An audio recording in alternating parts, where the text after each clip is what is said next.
কবিতা পড়ার প্রহর। গভীর সবুজের সমারোহ নির্জনতায় প্রকৃতির সুখময় মুহূর্তের সাথে বসবাস আমার।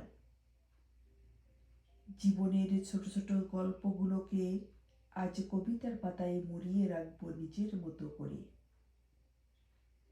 কেন জানি আজ চেনা সময়গুলোকে বড় অচেনা লাগছে। মনের আকাশে জুড়ে মেঘের আনাগোনা দেখা যাচ্ছে, তারপরও মনে হচ্ছে কবিতা পড়ার শ্রেষ্ঠ সময় এটা। চারিদিকে নিস্তব্ধতা, সন্ধ্যার কাছাকাছি সময়। সামনে একটু এগিয়ে গেলে দেখা পাবো নানান গাছের ঘেরাও করা মনমোহর বন।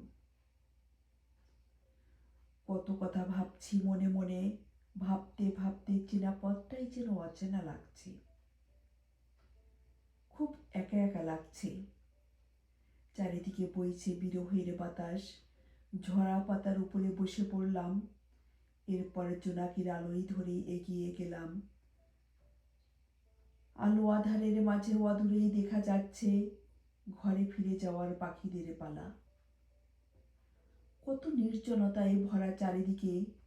ভাবছি আমার জন্য এটাই যেন কবিতা পড়ার শ্রেষ্ঠ সময়। কত কথা ভেবে পিছনে ফিরে তাকালাম। কত দুঃখ জড়ো হয়ে বসে আছে পিছনে। ওসব কথা বেদনার বিধুর করে পিছনে রেখে সুখের কথা ভেবে সামনে পা বাড়ালাম। জীবনের অনেক কথা বলা হয়নি নিজের মতো করে।